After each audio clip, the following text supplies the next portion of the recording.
हमारे पास multiple promises है और हम लोग को चाहिए कि जो भी फर्स्ट प्रॉमिस हमारा रिजॉल्व होता है ना वो हम लोग को रिटर्न चाहिए। तो वो केस में हम लोग promise डॉट एनी यूज़ कर सकते हैं।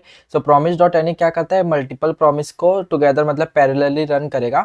उसमें से जो भी फर्स्ट रिजॉल्व होगा ना, जैसे अभी ये 3 प्रोमिसेस है तो इसमें से जो भी पहला रिजॉल्व होगा ना वो रिटर्न कर देगा। व्हाट इफ अगर एक भी रिजॉल्व ही नहीं होगा, सब रिजेक्ट हो गए, तो वो पूरा तीनों का मतलब जो भी रिजेक्शन रहेगा वो तीनों का रिटर्न कर देगा एग्रीगेट। अगर हम लोग एग्जांपल के साथ देखते हैं, समझो हमारे पास ये 3 प्रोमिसेस है P1 P2 P3।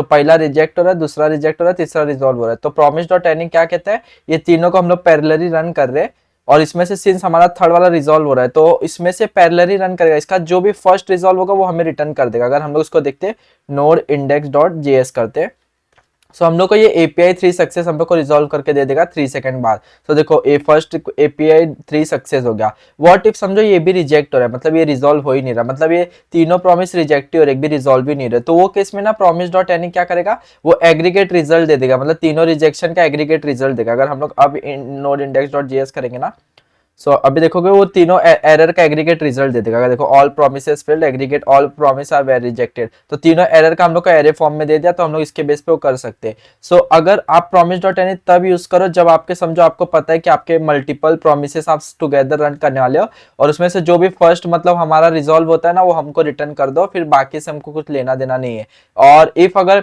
एक भी रिजॉल्व नहीं होता है तो जो एग्रीगेट मैसेज रहेगा ना एरर का, वो रिटर्न कर देना है। तो वो केस में हम लोग प्रॉमिस डॉट एनी यूज कर सकते हैं। अगर एक रियल लाइफ एग्जांपल के साथ देखेंगे ना, समझो आपके पास मल्टीपल एपीआई कॉल है, मतलब सेम एपीआई कॉल है, तो आपने 3 जगह इसको होस्ट किया है, तो आप क्या करोगे, तीनों को साइमल्टेनियसली रन करोगे। जो भी फास्ट रिस्पॉन्स देगा वो आपको प्रॉमिस डॉट एनी में, जैसे अभी तीनों टुगेदर मतलब सेम मिरर एपीआई, मतलब तीनों सेम ही है, तो इसमें से तीनों में से अगर जो भी फास्ट रिस्पॉन्स देगा वो आपको मिल गया, आपको बाकी 2 रन नहीं करना पड़ा, इससे टाइम भी आपको ऑप्टिमाइज हो जाएगा। प्रॉमिस डॉट एनी यही होता है, मल्टीपल प्रॉमिस को टुगेदर रन करता है और जो भी पहला प्रॉमिस हमारा रिजॉल्व होता है वो रिटर्न कर देता है। इफ अगर हमारा एक भी रिजॉल्व नहीं होगा तो पूरा एग्रीगेट रिजेक्शन, जब तक पूरे तीनों फेल नहीं होंगे ना तो एग्रीगेट रिजल्ट हमको दे देगा विथ रिजेक्शन, जो अगर तीनों प्रॉमिस हमारे फेल होते तो। Thank you.